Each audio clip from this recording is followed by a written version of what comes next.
Class number 12 और topic रहेगा हमारा टीचिंग स्किल और माइक्रो टीचिंग। दोनों विषय हमारे रहेंगे क्लास नंबर 12। इसके अंतर्गत हम दो टॉपिक देखेंगे। पहला रहेगा हमारा टीचिंग स्किल और दूसरा टॉपिक रहेगा हमारा माइक्रो टीचिंग। तो टॉपिक तो वैसे हमारा माइक्रो टीचिंग है, लेकिन इसको समझने से पहले हमें टीचिंग स्किल को हमें पढ़ना पड़ेगा। क्यों पढ़ना पड़ेगा, इसका आंसर मैं देता हूं सबसे पहले। तो इस माइक्रो टीचिंग के अंतर्गत किसी टीचर को पढ़ाया जाता है। पहला पॉइंट किसको पढ़ाया जाएगा, किसी टीचर को पढ़ाया जाएगा, ना कि किसी स्टूडेंट को। तो टीचर को कहाँ पर पढ़ाया जाएगा, एक जो स्टूडेंट है उसको तो एक क्लास में पढ़ाया जा सकता है, लेकिन एक टीचर का जो क्लासरूम होगा वो अलग होता है। एक टीचर को किसी ट्रेनिंग इंस्टीट्यूशन के अंतर्गत पढ़ाया जाएगा। तो एक टीचर के लिए एक ट्रेनिंग इंस्टीट्यूशन होगा और वहां पर उसको बताया जाएगा कि क्या होता है टीचिंग स्किल।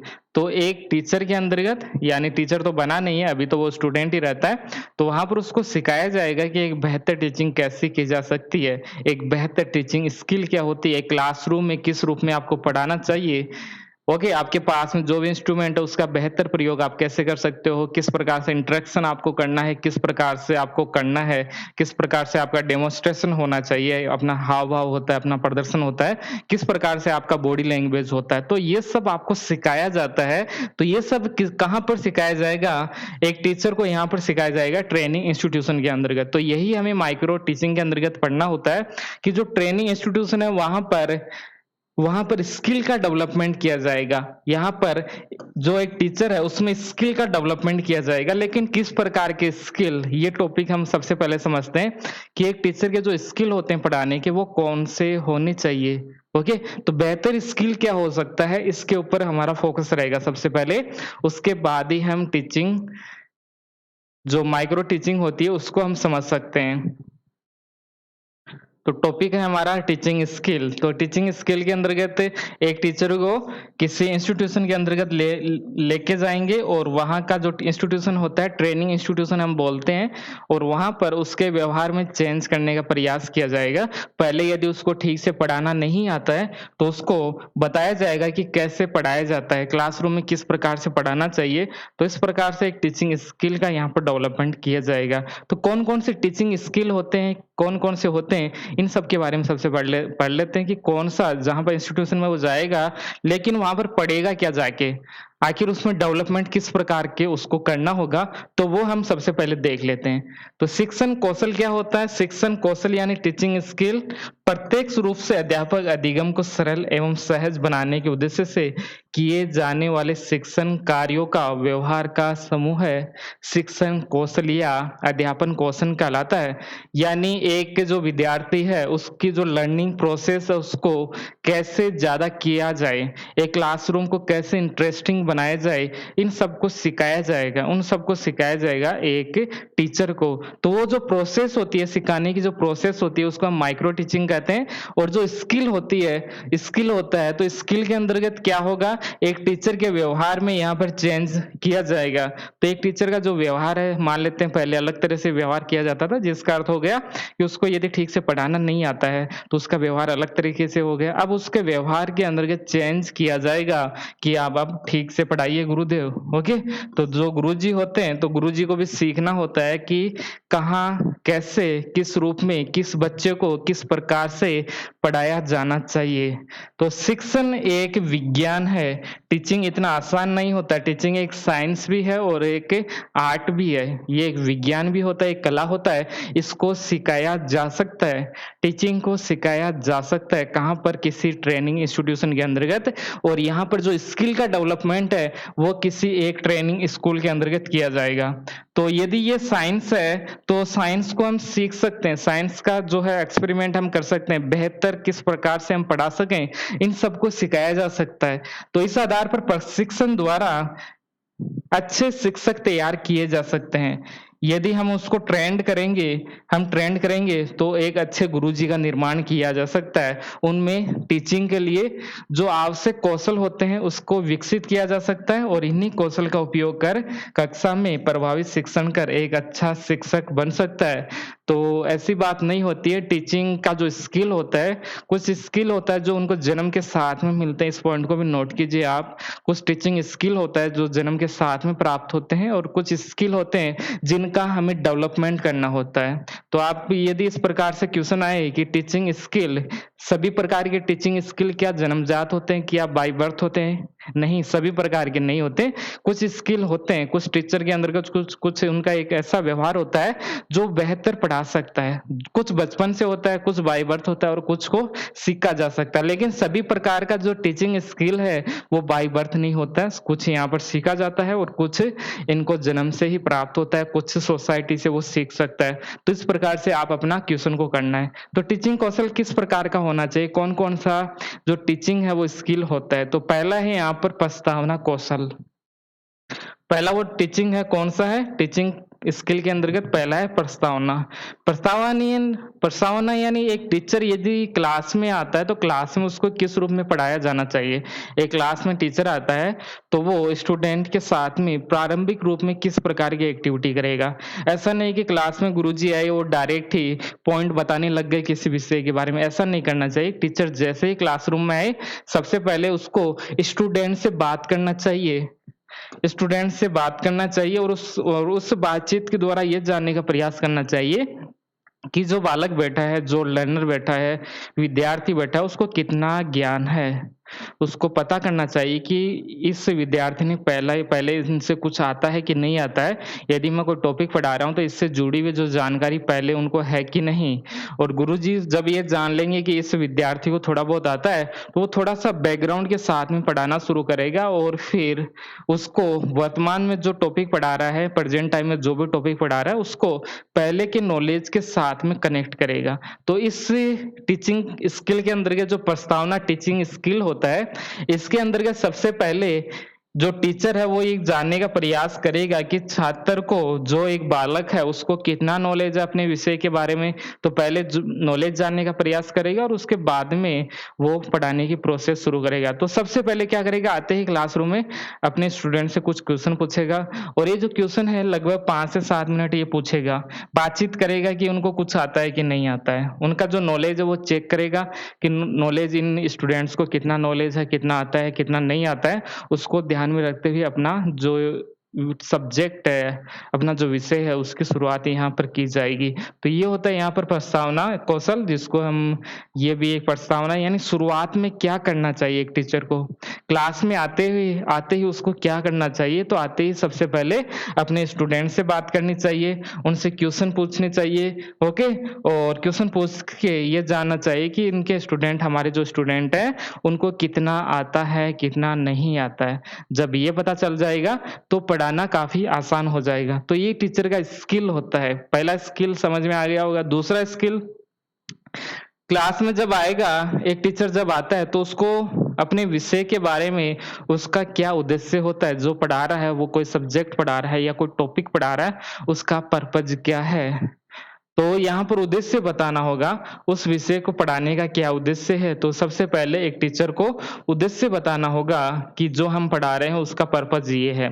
तो सबसे पहले विषय को पढ़ाने का उद्देश्य बताना होगा कि विषय को क्यों पढ़ा रहे हैं, जो हम पढ़ा रहे हैं वो आखिर क्यों पढ़ा रहे हैं, तो इसके बारे में एक टीचर को क्लासरूम में बताना पड़ेगा। और साथ में ही जो एक विषय है, मान लेते हैं कोई विषय है पॉलिटिकल साइंस, ओके। तो इसका पर्पज़ बताना होगा, क्लासरूम में ये बताना होगा कि पॉलिटिकल साइंस क्यों पढ़ा जाता है। मान लेते हैं कोई हिस्ट्री पढ़ा रहा है, ओके। कोई हिस्ट्री पढ़ा रहा है तो हिस्ट्री पढ़ाने का पर्पज़ उसको बताना पड़ेगा कि हिस्ट्री हम क्यों पढ़ते हैं। तो इसको हम बोलते हैं एक सामान्य उद्देश्य बताना होगा। एक जनरल जो उद्देश्य है, एक सामान्य सा जो उद्देश्य है पढ़ाने का, वो क्या है। उसके बाद में एक टीचर को ये बताना होगा कि इसका विशिष्ट उद्देश्य क्या है। मान लेते हैं कोई हिस्ट्री है, हिस्ट्री के अंतर्गत कोई मॉडर्न हिस्ट्री पढ़ा रहा है तो उसको ये बताना पड़ेगा, मॉडर्न हिस्ट्री के अंतर्गत कोई स्पेशल चैप्टर पढ़ा रहा है कि यहाँ पर जो मुगल साम्राज्य है उसका अंत किस प्रकार से हुआ। तो उसको बताने का पर्पज़ उसको बताना पड़ेगा कि ये क्यों हम बता रहे हैं, किस प्रकार से इसका डेवलपमेंट हुआ, किस प्रकार से उनका पतन होता है, वो सब कुछ बताया जाएगा क्लासरूम के अंतर्गत। तो क्लासरूम में एक टीचर जब आएगा सबसे पहले वो पूछेगा स्टूडेंट से आपको आता है, कितना आता है? फिर वो बताएगा कि जो आज हम शुरू कर रहे हैं, आज जो हम विषय शुरू कर रहे हैं, उसका उद्देश्य क्या है? उसका उद्देश्य क्या है? उसके बारे में जानकारी दी जाएगी। और जो भी पढ़ा रहा है क्लास में, जो भी पढ़ा रहा है, एक टीचर का स्किल इस प्रकार से होना चाहिए कि वो एग्ज़ाम्पल के माध्यम से क्लासरूम में पढ़ाए। जो व्यावहारिक के जो उदाहरण होते हैं, उनके जीवन से जुड़े हुए हैं, तो जीवन से जुड़े हुए जो एग्ज़ाम्पल्स होते हैं, उदाहरण होते हैं, उनकी सहायता से एक टीचर को समझाना चाहिए कि क्या होता है आखिर जो मैं पढ़ा रहा हूँ, वो क्यों पढ़ा रहा हूँ। और कोई भी चैप्टर पढ़ाए तो उसको एकदम व्यावहारिक ज्ञान देना चाहिए कि ऐसा होता है, ऐसा होता है। आपके आस-पास ऐसी घटनाएँ होती हैं, उनके परिवार से जुड़ी हुई घटना, ये अपने से जोड़ के किसी भी प्रकार से या किसी कल्पना का सहारा लेके या कोई स्टोरी को बिल्ड करके कैसे भी एक टीचर को पढ़ाना चाहिए। तो ये सब होता है, ये सब टीचिंग स्किल के अंतर्गत हम शामिल करते हैं कि वो कितना बेहतर एग्ज़ाम्पल दे के अपने स्टूडेंट को समझाता है। दूसरी बात, वो उद्देश्य किस प्रकार से बताता है, क्लासरूम में उसके नॉलेज को किस प्रकार से चेक करता है। तो जब भी टीचर पढ़ाए उसको सबसे पहले पता करना होता है कि क्लासरूम के अंदर जो स्टूडेंट बैठे हैं उनका नॉलेज कितना है। ओके? उनके नॉलेज को चेक किया जाता है, उसके बाद बाद में ही वो पढ़ाना शुरू करेंगे। एक होता है स्किल ऑफ रेनफोर्समेंट। रेनफोर्समेंट का हिंदी क्या होता है? पुनर्बलन ऐसे कुछ लिख लीजिए आप हिंदी में। रेनफोर्समेंट मैंने आप सभी को बताया था कि टीचिंग इस प्रकार से होनी चाहिए कि जो लर्निंग का जो प्रोसेस है और प्रोसेस के अंदर जो स्पीड होती है, लर्निंग का जो स्पीड है वो तेज हो जाए। ओके? जो स्पीड है, स्पीड तो वैसे भी तेज ही होता है, तो स्पीड में उस जो स्पीड है वो बढ़ जाए। ओके? तो स्पीड किस प्रकार से बढ़ सकती है? पढ़ाने की जो स्पीड यदि बढ़ जाती है तो उसी को हम रेनफोर्समेंट कहते हैं। जैसे स्टूडेंट है, यदि कोई स्टूडेंट अच्छा करता है तो उसको बताना चाहिए, "अरे वाह बच्चे! बहुत अच्छा किया आपने।" ओके?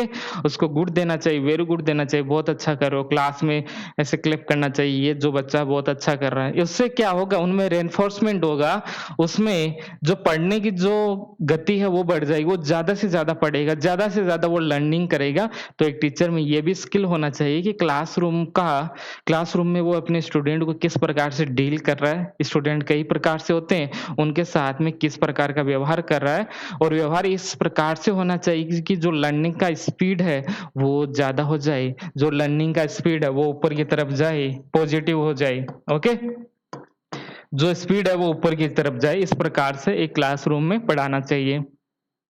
तो रेनफोर्समेंट के बारे में मैंने पहले आप सभी से डिटेल से बात किया था, तो फिर से बात करने की आवश्यकता नहीं है। टीचिंग स्किल एक होता है, क्वेश्चन आंसर स्किल भी होता है एक स्किल ऐसा भी होता है कि जो स्टूडेंट से क्वेश्चन पूछेंगे बार-बार और उनकी समस्याओं को जानने का प्रयास करेगा। अपने स्टूडेंट से बार-बार क्वेश्चन पूछेंगे और बार-बार उनसे जानने का प्रयास करेंगे कि उनकी प्रॉब्लम क्या है। उनकी जो प्रॉब्लम है उनको ध्यान में रखेंगे एक टीचर और उसके बाद में उनका समाधान किया जाएगा। तो एक टीचर ऐसा होना चाहिए कि वो अपने स्टूडेंट से क्वेश्चन पूछे और जब स्टूडेंट आंसर दे देते हैं तो उनकी सहायता से वो उसको जानने का प्रयास करना चाहिए कि हमारे जो स्टूडेंट है वो कैसे हैं पढ़ाई के अंतर्गत, कैसे हैं, उनको प्रॉब्लम क्या है, इन सब का उनको पता चलना चाहिए। तो क्वेश्चन के माध्यम से एक जो टीचर है बालक को अधिक चिंतनशील बनाता है। एक चिंतनशील बनाता है क्योंकि बार-बार उनसे क्वेश्चन पूछा जाएगा कि बताइए ये क्या होता है? ऐसा क्यों होता है? ऐसा क्यों होता है? ऐसा क्यों होता है? तो बार-बार जब क्वेश्चन पूछा जाएगा तो एक बालक का जो रिफ्लेक्टिव लेवल होता है, जो चिंतनशील एक होता है, एक चिंतन जो होता है वो बढ़ जाएगा। ओके? सेकंड है इसमें विद्यार्थियों का जो नॉलेज है, जो अंडरस्टैंडिंग है, रुचि, इंटरेस्ट है, एटीट्यूड है, ये सभी इन सभी का पता लगाया जा सकता है कि किसमें इंटरेस्ट है एक बच्चे का। एक जो बच्चा है उसका एटीट्यूड कैसा है, एप्टीट्यूड कैसा है, इन सब के बारे में हम जानकारी प्राप्त कर सकते हैं कि एक बच्चा कैसा है, उसको किस चीज़ में इंटरेस्ट आता है और एक जो स्टूडेंट है वो घटनाओं के प्रति कैसा रिएक्ट करता है। ओके? जो घटनाएँ घटती है उसके प्रति एक स्टूडेंट कैसा रिएक्ट करता है और किस-किस का इंटरेस्ट है, उसका किसमें इंटरेस्ट है, उन सब का हमें पता लगाना पड़ता है। साथ में छात्रों का ध्यान केंद्रित करने वाला पर्सन होना चाहिए। कुछ क्वेश्चन ऐसे पूछे जाने चाहिए जिससे स्टूडेंट का जो ध्यान है वो केंद्रित हो जाए, आगे की सूचना खोजने वाला पर्सन होना चाहिए और भी बहुत सारी चीज़ें हो गई जो आप देख लेना। तो क्वेश्चन यदि पूछा जाता है तो ये भी एक स्किल होता है कि क्वेश्चन किस प्रकार से पूछे जा रहे हैं। आगे है एक्सप्लेन स्किल, जो क्लास में पढ़ा रहा है, एक टीचर पढ़ा रहा है और कुछ लेक्चर दे रहा है, तो लेक्चर के दौरान किस रूप में दे रहा है वो, किस प्रकार से नॉलेज को प्रोवाइड करवा रहा है, क्या वो ठीक से एक्सप्लेन कर पा रहा है कि नहीं कर पा रहा है, जो टॉपिक वो पढ़ा रहा है वो क्या ठीक से पढ़ा पा रहा है, नहीं पढ़ा पा रहा है, तो इस प्रकार का जो स्किल है उसका भी डेवलपमेंट करना पड़ता है। तो ये भी एक टीचिंग स्किल होता है। इसके अंतर्गत यदि आप कुछ लेक्चर लेते हो, क्लासरूम के अंतर्गत कोई टॉपिक समझाते हो, तो उसको उसकी जो लैंग्वेज है वो ईज़ी होनी चाहिए। कुछ टीचर ऐसे होते हैं, ऐसी-ऐसी भाषा का प्रयोग करते हैं, पता नहीं क्या समझाना चाहते हैं। जो टीचर ज़्यादा पढ़ा लिखा होगा वो उतनी ही भाषा आसान शब्दों का प्रयोग करेगा। ये बात आपको ध्यान में रखना है। जो टीचर ज़्यादा पढ़ा लिखा होगा, वो उनकी जो भाषा होगी, समझाने की जो भाषा होगी, उतनी ही आसान होगी, उतनी आसान होगी। और जिनको कुछ नहीं आता है, वो क्या करेंगे, बुक के अंदर के जैसा बुक के अंदर होंगे उसी को रिपीट कर देंगे। ओके, उसी को बोल देंगे। जैसे कुछ मैंने देखे थे, कुछ टीचर ऐसे देखे थे, यहाँ पर इंग्लिश में लिख के लाते हैं और उसका ट्रांसलेट कर देते हैं। उसको थोड़ी पढ़ाना बोलते हैं, उसको थोड़ी टीचिंग बोलते हैं। ओके, तो जो टीचर पढ़ा लिखा होगा, उसका जो भाषा पढ़ाने की जो भाषा होगी, उसकी स्किल होगा, वो आसान होगा, आसान भाषा में समझाएगा आपको। और ऐसा टीचर यदि आपको नहीं समझा पाता है, तो मान लीजिए टीचर में कमी है, आप में नहीं। तो पढ़ाने वाले की जो भाषा होती है, वो एकदम सरल होनी चाहिए और प्रारंभ में धीरे-धीरे पढ़ाना चाहिए। उसके बाद में एक सतत प्रोसेस होनी चाहिए, जो प्रक्रिया है वो धीरे-धीरे एकदम उसमें स्पीड बन जानी चाहिए। पहले धीरे-धीरे पढ़ाएगा, उसके बाद में एक जो नॉर्मल स्पीड होती है उसके साथ में एक टीचर को पढ़ाना चाहिए। इसके अलावा जो ऑडियो विजुअल होता है, जो ऑडियो विजुअल होता है उसका भी प्रयोग करना चाहिए। जैसे कुछ सुना सकते हैं, कुछ दिखा सकता है, कुछ डायग्राम्स बना सकता है, तो उस प्रकार से किसी विषय को एक्सप्लेन किया जा सकता है अच्छे से। इसके अलावा छात्र से जाँच प्रश्न पूछे जाने चाहिए और कुछ मुहावरे होते हैं, कुछ शब्द होते हैं, अच्छे शब्द होते हैं, उदाहरण होते हैं, उन सब का प्रयोग किया जाना चाहिए। तो टीचिंग के अंतर्गत ये सब यदि होता है तो वो एक स्किल होती है कि एक टीचर किसी विषय को कितने बेहतर तरीके से आप सबके सामने एक्सप्लेन कर रहा है। ओके, यदि एक्सप्लेन ठीक से कर रहा है तो बेहतर टीचर होता है, और जो एक्सप्लेन ठीक से नहीं कर पाता, आपको नहीं समझा पाता है, एक आसान भाषा का प्रयोग नहीं करता है, तो समझ लीजिए टीचर में कमी है, आप में कोई कमी नहीं है। कोई टीचर यदि आपको नहीं समझा पाता है। आगे चलते हैं।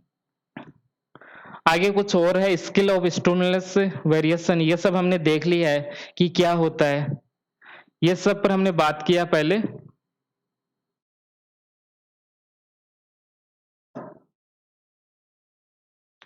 कि एक जो टीचर होता है उसको किस प्रकार से पढ़ाना चाहिए। जैसे एक जो टीचर होता है उसका मूवमेंट किस प्रकार से, पढ़ाते समय क्या वो एक एक जगह खड़ा है, ऐसे चुपचाप खड़ा है, क्या हिल भी रहा है, नहीं हिल रहा है। कोई टीचर होते हैं बहुत उछल-कूद करते हुए पढ़ाते हैं। हमारे भी एक गुरुजी हुआ करते थे फिजिक्स के, तो वो एकदम तेज गति से आते थे, दौड़ना शुरू कर देते कभी-कभी पढ़ाते-पढ़ाते, काफ़ी अच्छे पढ़ाते थे वो।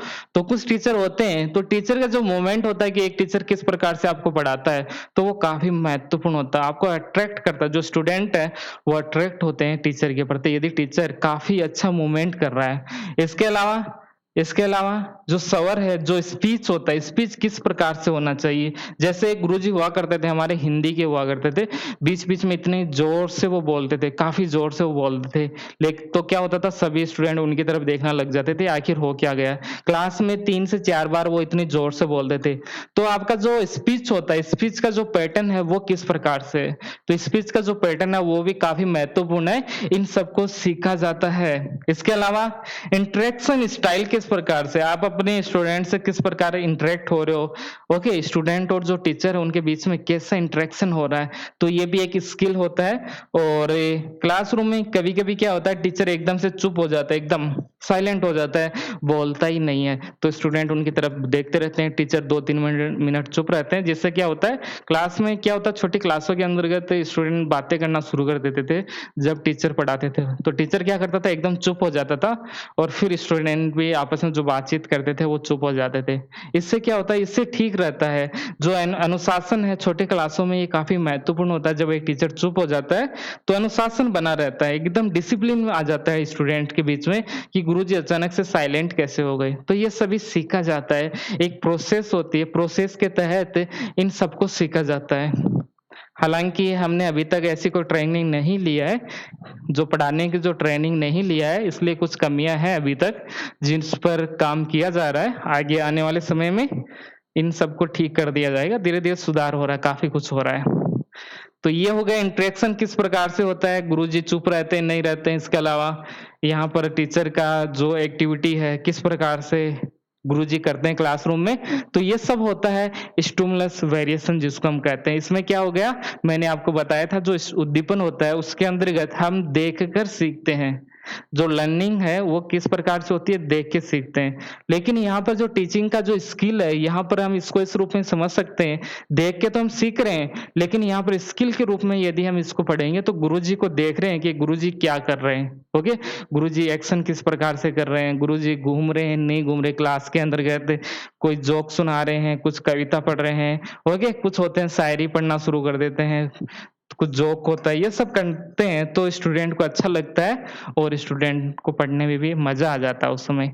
तो ये होता है, इसको हम बोलते हैं स्टिमुलस वेरिएशन हम बोलते हैं, ये भी एक टीचिंग स्किल होता है। इसके अलावा ब्लैक बोर्ड की हम बात करें तो ब्लैक बोर्ड भी एक बहुत महत्वपूर्ण स्किल होता है कि एक ब्लैक बोर्ड के रूप में आपको किस रूप में पढ़ाना चाहिए। तो आप जो लिखते हो वो एकदम स्पष्ट होना चाहिए, सुंदर होना चाहिए और स्वच्छ होना चाहिए, एकदम सुंदर-सुंदर लिखना चाहिए। ऐसा नहीं कि हमारी तरफ सब कुछ एक जगह मिला देना चाहिए, तो वो अच्छे टीचर नहीं होते हैं। अच्छे टीचर कौन होते हैं, जो ब्लैक बोर्ड का बेहतर प्रयोग करना जानते हैं। तो उनका राइटिंग भी अच्छा होना चाहिए और साथ में बहुत सुंदर-सुंदर डायग्राम बनाए। कई सारे टीचर होते हैं जो कितना अच्छा-अच्छा डायग्राम बनाते हैं, हालाँकि कई ऐसे भी होते हैं जो अच्छे डायग्राम बनाते हैं और अच्छा पढ़ाते भी हैं, लेकिन उनकी संख्या काफ़ी कम होती है। ओके?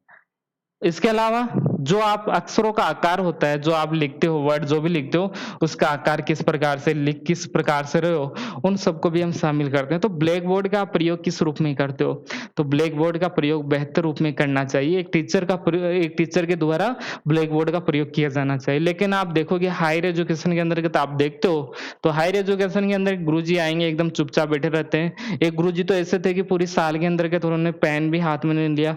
बोर्ड की तरफ ऐसे तो कभी किया ही नहीं, बस आते और सामने पढ़ाना शुरू कर देते। जैसे ही 40, 45 या 50 मिनट हुए थे, गुरुजी चले जाते। ओके? उन्होंने शायद अपने जो पढ़ाने जब से पढ़ाना शुरू किया था, उन्होंने शायद कभी ब्लैक बोर्ड का प्रयोग नहीं किया। तो ऐसा नहीं होना चाहिए, ब्लैक बोर्ड का प्रयोग किया जाना चाहिए एक टीचर के द्वारा, ये काफ़ी अच्छा माना जाता है। स्टूडेंट को भी लगता है कि गुरुजी ठीक है, कुछ-कुछ बता रहे हैं। थोड़े स्टूडेंट क्या एक्टिव रहते हैं इससे। तो ये कुछ पॉइंट्स हैं, इनको आप देख लीजिए और तो टीचिंग स्किल समझ में आ गया होगा। एक बेहतर टीचर होता तो आपको टीचिंग स्किल बेहतर तरीके से समझा सकता था। यदि आपको समझ में नहीं आया तो आप ये मान के चलिए कि कमी हमारे में है, आप में नहीं। आप तो अच्छा कर ही रहे हो, आपको सिखाया नहीं जा रहा ठीक से तो कहाँ से सीखोगे। चलो अब मेन टॉपिक पर आते हैं, माइक्रो टीचिंग क्या होता है। एक डायग्राम बनाते हैं सुंदर सा। माइक्रो टीचिंग में होता क्या है, एक बनाया हुआ है लास्ट में, उसी का हम प्रयोग में ले लेते हैं, ये वाला। माइक्रो टीचिंग में होता क्या है, पहली बात तो ये एक टीचर के लिए शब्द काम में लिया गया है, माइक्रो शब्द। ओके, माइक्रो टीचिंग में क्या होता है, स्किल का डेवलपमेंट होता है। कोई इंस्टीट्यूशन में जाएगा, जो ट्रेनिंग इंस्टीट्यूशन होता है वहां पर एक टीचर जाएगा, तो दो शब्द है हमारे पास में, एक होता है ट्रेनिंग हो गया और एक हो गया जहां पर लर्निंग और टीचिंग प्रोसेस होती है, दोनों अलग अलग होता है। जो ट्रेनिंग स्कूल है वो अलग होता है और क्लासरूम में जो लर्निंग करवाया जाता है वो अलग होता है। तो प्रशिक्षण और जो शिक्षण जो प्रक्रिया है क्लासरूम में चलता है, दोनों अलग अलग होता है, क्योंकि ट्रेनिंग एक टीचर का होता है और जो टीचिंग लर्निंग प्रोसेस होता है उसमें एक स्टूडेंट होता है, एक टीचर होता है, दोनों में डिफरेंस होता है। क्लास में जिस प्रकार से पढ़ाया जाता है उस प्रकार से किसी ट्रेनिंग स्कूल में नहीं पढ़ाया जाता है। वहाँ पर व्यवहार के ऊपर फोकस किया जाता है कि एक टीचर को हम कैसे बेहतर बनाए जाएँ, ओके? तो ट्रेनिंग स्कूल अलग होता है और जो क्लासरूम जो टीचिंग होता है वो सब कुछ अलग होता है। जैसे अब क्या होगा, एक जो टीचर है, टीचर बनने की जो प्रक्रिया है वो कैसे शुरू होती है? एक टीचर है किसी कॉलेज में, जो बीएड कॉलेज होती है, एमएड कॉलेज होती है, वहाँ पर जाएगा और स्किल का डेवलपमेंट करेगा। तो इस माइक्रो टीचिंग के अंतर्गत क्या होगा, माइक्रो टीचिंग के अंतर्गत एक जो इसको हम छात्र भी बोल सकते हैं और अध्यापक भी हम इसको बोलते हैं। तो एक शब्द यहाँ पर काम में आता है, छात्र प्लस अध्यापक। छात्र प्लस अध्यापक, इसको ऐसे भी लिख सकते हैं, छात्र अध्यापक, ओके। एक जो छात्र अध्यापक होता है, यानी एक जो छात्र तो है अभी, लेकिन वो अभी टीचर बनने वाला होता है। जो अभी एक स्टूडेंट तो है लेकिन वो टीचर बन जाएगा। स्टूडेंट क्यों है? क्योंकि उन्होंने एक कॉलेज ज्वाइन किया है और पढ़ रहा है, लेकिन वो पढ़ क्या रहा है, टीचिंग करने का वो पढ़ रहा है कि टीचिंग स्किल कैसे हम कैसे इसको डेवलपमेंट करें, एक बेहतर टीचर कैसा बना जा सकता है। इसलिए इसके लिए एक शब्द काम में लिया जाता है, छात्र अध्यापक। हालांकि वो एक स्टूडेंट जरूर रहता है, लेकिन वो कुछ ही समय में एक टीचर भी बन जाएगा। तो अब क्या होगा, कैसे ये जो स्किल है, माइक्रो टीचिंग का जो स्किल, इसको भी हम एक स्किल ही बोल सकते हैं, इसका डेवलपमेंट कैसे होगा? जो माइक्रो टीचिंग होता है उसमें स्किल का डेवलपमेंट किस प्रकार से होता है? तो सबसे पहले यहाँ पर कुछ स्टूडेंट बैठे रहेंगे, यहाँ पर कुछ स्टूडेंट बैठे रहेंगे, बस इतने ही, ज्यादा नहीं। ये भी इनके बराबर वाले ही होते हैं और साथ में एक जो स्टूडेंट टीचर है, छात्र अध्यापक है, वो यहाँ पर पढ़ाना शुरू करेगा। पढ़ाने से पहले वो कुछ ना कुछ प्लान करेगा, वो प्लानिंग करेगा कि हमें क्लासरूम में क्या पढ़ाना। तो सबसे पहले यहाँ पर प्लानिंग किया जाएगा। तो सबसे पहले एक जो टीचर बनने वाला है, जिसको हम स्टूडेंट टीचर हम कहते हैं, छात्र अध्यापक जिसको कहा जाता है, सबसे पहले प्लानिंग करेगा कि क्लास में हमें क्या पढ़ाना है। और जो लेसन वो तैयार करेगा वो कितना होना चाहिए, केवल 5 से 10 मिनट का होना चाहिए। एवरेज इतना ही माना जाता है, लगभग 5 से 6 मिनट का एक लेसन वो तैयार करेगा सबसे पहले। फिर क्या होगा, ये यहाँ पर पढ़ाएगा, 5 से 6 मिनट वो पढ़ाएगा सबसे पहले अपने स्टूडेंट को। स्टूडेंट नहीं होते यहाँ पर भी, इनके बराबर वाले ही होते हैं। ट्रेनिंग जो स्कूल होते हैं सब एक जैसे होते हैं, लेकिन इनके साथ में जो होते हैं उनका एक ग्रुप हो जाएगा, एक माइक्रो ग्रुप बना दिया जाएगा 5 से 6, और उनको कहा जाएगा कि आप जो टीचिंग स्किल है उसका डेवलपमेंट कीजिए। तो यहाँ पर सबसे पहले एक टीचर आएगा, वो पढ़ाना शुरू करेगा, लेकिन पढ़ाने से पहले यहाँ पर ये जो पढ़ा रहा है उसका वीडियो रिकॉर्डिंग होना शुरू हो जाएगा। तो जो पढ़ा रहा है उसका वीडियो रिकॉर्डिंग शुरू हो जाएगा। यहाँ पर एक कैमरा लगा हो सकता है या किसी प्रकार से यहाँ पर उसका रिकॉर्डिंग शुरू हो जाएगा। फिर वो पढ़ाएगा, 5-6 मिनट वहाँ पर पढ़ाएगा, और फिर पढ़ाने के बाद में वो वीडियो देखाएगा कि हमारे अंदर क्या कमी रह गई है, क्या कमी रह गई है। यदि कुछ कमी रह गई है तो वो फिर से चेक करेगा, फिर से एक बार फिर से प्लान बनाएगा, फिर से पढ़ाने आएगा, ओके, फिर से पढ़ाने आएगा और फिर से वो देखेगा कि वो फिर से एक बार रिकॉर्डिंग को सुनेगा कि आखिर हमारे अंदर क्या गलतियां हो गई है, हमारी जो कमियां हैं वो किस प्रकार की कमी है हमारे अंतर्गत। तो इस प्रकार से एक स्टेज चलती है इस माइक्रो टीचिंग के अंतर्गत। तो माइक्रो टीचिंग क्या होती है, माइक्रो टीचिंग के अंतर्गत एक टीचर का जो स्किल होता है, टीचिंग स्किल होता है, उसका डेवलपमेंट यहाँ पर किया जाता है। एक बार में एक ही स्किल का डेवलपमेंट होगा, ये वो काफी महत्वपूर्ण पॉइंट है। जो एक बार है, एक बार में एक ही टीचिंग स्किल का डेवलपमेंट होता है। ये जो क्लास होगी, क्लास कितनी होगी, 5 से 10 मिनट होगी। एवरेज जो क्लास मानी जाती है यहाँ पर 5 से 6 मिनट हम मान के चलते हैं, तो 7 मिनट मान के चलिए एक क्लास होती है। तो सबसे पहले क्या होगा, यहाँ पर प्लानिंग की जाएगी। एक जो छात्र अध्यापक है, एक जो छात्र अध्यापक है वो सबसे प्लान करेगा सबसे पहले कि हमें क्या पढ़ाना है। उसके बाद में वो इस क्लास में चला जाएगा, ये मान लेते क्लास है, यहाँ पर क्लास जाएगा और यहाँ पर टीचिंग करना शुरू करेगा, शिक्षण यहाँ पर शुरू करेगा। उसके बाद में यहाँ पर फीडबैक मिलेगा। फीडबैक यहाँ पर 2 तरह से मिलता है, इसको नोट कीजिए, काफी अच्छे से नोट कीजिए। जो यहाँ पर फीडबैक है वो 2 तरह से मिलेगा। पहला फीडबैक, जो यहाँ पर वीडियो रिकॉर्डिंग हो रही है, सबसे महत्वपूर्ण, यदि आपके पास में ऑप्शन मिले कि फीडबैक किसके द्वारा मिलता है और एक आपको यदि चॉइस करना हो तो आप इसको चुनोगे। आपको यही ऑप्शन टिक करना है, जो वीडियो रिकॉर्डिंग यहाँ पर की जा रही है वही एक फीडबैक के रूप में काम करेगा। ओके, फीडबैक में यानी कौन कौन सी गलतियां हो गई है वो चेक करेगा। तो चेक करेगा वो इस वीडियो रिकॉर्डिंग के माध्यम से करेगा। इसके अलावा इसके अलावा जो फीडबैक है, इस क्लासरूम में कुछ बैठे रहते हैं ना, 4-5 जो लोग बैठे रहते हैं, लोग क्या, जो स्टूडेंट है, इनके बराबर के जो स्टूडेंट होते हैं उनको भी हम छात्र अध्यापक कहते हैं, वो बैठे रहते हैं, वो इनको गलतियाँ बताएँगे कि आपकी क्या गलती रह गई। तो इस एक रूप में तो हमें ये पता चल जाएगा कि हमारी गलती क्या हुई, पहला। ओके, पहला तो ये हो गया, वीडियो रिकॉर्डिंग के द्वारा फीडबैक पता चल जाएगा, और दूसरा यहाँ पर जो बैठे हैं ये बता देंगे कि ये थोड़ा ठीक से नहीं है, आपने जो पढ़ाया है वो ठीक से नहीं पढ़ाया है। दो प्रकार से हमें फीडबैक प्राप्त होता है। यदि आपको एक चुनना है तो आप चुनोगे वीडियो रिकॉर्डिंग, यहाँ पर इनका रिकॉर्डिंग चलता रहता है कि आपने क्या-क्या गलतियाँ किया, और दूसरा यदि आपको चुनना हो, दोनों ऑप्शन में आ जाए तो आप दोनों टिक करना। आप दोनों टिक करना, एक तो वीडियो रिकॉर्डिंग, और यहाँ पर जो बैठे हैं ये भी फीडबैक देंगे अपना। तो इस प्रकार से टीचिंग हो गया, उसको फीडबैक प्राप्त हो गया, उसके बाद में वो रीप्लान करेगा, यदि उसमें कुछ गलतियां रह गई है तो वो रीप्लान करेगा, और फिर से 5 से 6 मिनट की क्लासेज एक बार फिर से होगी, फिर वो फिर से पढ़ाएगा, और फिर से उसको फीडबैक प्राप्त होगा। तो इस प्रकार से ये प्रोसेस चलती है। तो ये मान के चलिए, मान लेते हैं इसमें 6 मिनट इसमें लग गया, 6 इसमें लग गया, 6 इसमें, 6 6 और 6, टोटल मिनट का ये कितना हो गया, 36। यदि 5-5 मिनट का ये प्रोसेस होता तो ये हो जाता ये 30 मिनट।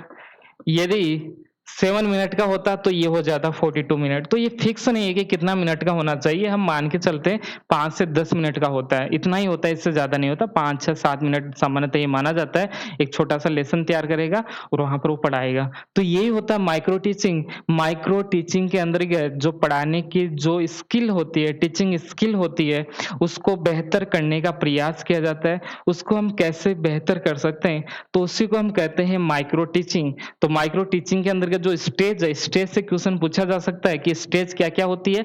तो मुख्य रूप से इसमें 6 स्टेज होती है। कितना स्टेज होती है? 6 स्टेज, 1, 2, 3, 4, 5 और 6। तो यहाँ पर 6 प्रकार की स्टेज हो गई, और यदि 6 नहीं मिले तो आप क्या करोगे? ऑप्शन में हो सकता है कि अगला जो क्वेश्चन पूछ रहा है 6 की जगह 5 दे दे, तो कोई दिक्कत नहीं है, 5 आपको सही कर देना। कभी-कभी क्या होता है, कोई टीचर प्लानिंग नहीं करता है, डायरेक्ट ही आके टीचिंग शुरू कर देता है। प्लानिंग वो नहीं करता है, वो डायरेक्ट आके वो टीचिंग शुरू कर देता है और पढ़ाना वहाँ पर शुरू कर देता है। तो कई सारे जो स्कॉलर है, वो ये नहीं मानते हैं, ये प्लानिंग वाला है, ये नहीं मानते हैं कि ये स्टेज नहीं होता है, लेकिन आपको ऑप्शन पर टिक करना है। यदि 6 आए तो 6 कर देना, यदि 5 आए तो 5 कर देना, और 5-6 आए तो आपको 6 ही इसमें सही करना है। 6 प्रकार का ये स्टेज होता है, इस प्रकार से ये स्टेज चलता रहता है। तो step of micro teaching 6 stage हो गई, ये समझ में आ गया आप सभी को। चलो थोड़ा-सा बैक में चल के समझते हैं थोड़ा कि आखिर इसका डेवलपमेंट किस प्रकार से होता है। कुछ क्वेश्चन पर बात कर लेते हैं कि क्वेश्चन किस प्रकार से आएँगे। तो एक क्वेश्चन तो यहाँ पर स्टेज वाला बन जाएगा आपका, और दूसरा इसका प्रारंभ कहाँ पर हुआ? तो इसका जो प्रारंभ है वो है स्टैनफोर्ड यूनिवर्सिटी। स्टैनफोर्ड यूनिवर्सिटी में 1961 में एचिसन, बुश और एलन 3 स्कॉलर है, और इन्हीं के द्वारा माइक्रो टीचिंग का विकास किया जाता है। तीनों आपको ध्यान में रखना है, एचिसन, बुश और एलन। और इसका प्रयोग कहाँ पर होता है माइक्रो टीचिंग का? टीचिंग ट्रेनिंग इंस्टीट्यूशन, यानी शिक्षक प्रशिक्षण संस्थान जो होते हैं, वहाँ पर इसका प्रयोग किया जाता है। इसके अलावा यहाँ पर छात्र की समस्या का समाधान करने के लिए जो टीचिंग स्किल है, उसका डेवलपमेंट इसी माइक्रो टीचिंग के अंतर्गत किया जाएगा। और कुछ पॉइंट्स अब देख लीजिए, यहाँ पर अध्यापकों को शिक्षण कौशलों का अभ्यास कराने हेतु अपनाई गई एक प्रशिक्षण तकनीक होता है। तो ट्रेनिंग एक टेक्निक होती है, ट्रेनिंग का भी एक टेक्निक होता है, जिस प्रकार से लर्निंग टेक्निक होता है, जिस प्रकार से टीचिंग टीचिंग टेक्निक होता है, उसी प्रकार से एक ट्रेनिंग टेक्निक भी होता है। तो ध्यान में रखिए, माइक्रो टीचिंग क्या है? एक ट्रेनिंग टेक्निक होता है, ट्रेनिंग टेक्निक होता है, ना कि कोई टीचिंग टेक्निक नहीं होता है, ये ट्रेनिंग टेक्निक होता है, प्रशिक्षण तकनीक इसको हम कह सकते हैं। और जहाँ पर इसके द्वारा टीचिंग स्किल का डेवलपमेंट किया जाता है, इसी माइक्रो टीचिंग के दौरान। इसमें इसमें समस्त शिक्षण प्रक्रिया को छोटी-छोटी क्रियाओं में बाँट दिया जाता है। जैसे हमने बात किया 5-5, 6-6 मिनट का होता है, तो जो भी आप करते हो उसको छोटी-छोटी प्रक्रिया के रूप में बाँट दिया जाता है। कुछ पॉइंट्स और देख लीजिए, ये सब कुछ आसान है। कुछ इसमें प्रॉब्लम नहीं होगा। तो इसकी विशेषताएं अभी हमने देख लिया, फिर से देख लीजिए एक बार। इसमें क्या होगा, टीचिंग स्किल का डेवलपमेंट होता है। और अगला पॉइंट इसमें एक समय में एक शिक्षण कौशल ही का ही प्रयोग किया जाएगा। सबसे महत्वपूर्ण पॉइंट ये है, यदि एक टीचर क्लासरूम में पढ़ाता है तो वहां पर कई सारी स्किल का प्रयोग करेगा। एक क्लासरूम, बड़ा सा क्लासरूम होता है, वहां पर कई सारे स्टूडेंट बैठे रहते हैं और वहां पर मैक्रो टीचिंग का प्रयोग किया जाता है। मैक्रो ये होता है एक समग्र होता है, समग्र यानी एक बड़ा सा, ओके। तो समग्र टीचिंग का वहां पर प्रयोग किया जाता है। ये समग्र हो गया मैक्रो टीचिंग। मैक्रो टीचिंग का प्रयोग होता है क्लासरूम के अंतर्गत। और यहाँ पर जो ट्रेनिंग का काम हो रहा है, यहाँ पर माइक्रो टीचिंग होता है।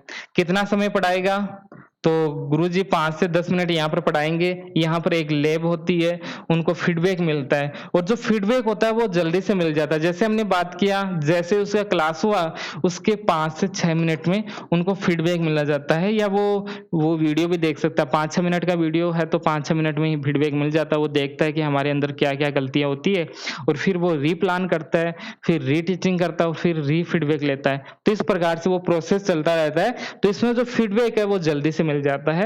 और शिक्षण का वीडियो रिकॉर्डिंग ये सब भी होता है, इसमें वीडियो रिकॉर्डिंग होता रहता है कि हमने कैसा पढ़ाया उसको चेक करने के लिए। और कुछ तो इसमें नहीं है। स्टेप और माइक्रो टीचिंग हो गया, बस इतना ही है। इससे बाहर पढ़ने की आवश्यकता नहीं है। माइक्रो टीचिंग के अंतर्गत ये काफी रहेगा। तो ये क्लास भी हमारी हो गई है कंप्लीट। अब केवल एक टॉपिक पर हम बात करेंगे, एवोल्यूशन का जो प्रोसेस होता है वो क्या होता है और उसी के अंतर्गत ऑनलाइन ऑफलाइन होता है, टीचिंग होता है, वो सब उसी में आ जाएगा। तो 2 क्लास इसमें मोटी मोटी होगी। जो बड़े टॉपिक है वो 2 क्लास में हो जाएंगे, उसके बाद में देख लेंगे, यदि जरूरत रही तो आगे क्लास ले लेंगे। लेकिन अगले 2 क्लास के अंतर्गत आपका जो टीचिंग एप्टीट्यूड वाला विषय है वो कंप्लीट हो जाएगा।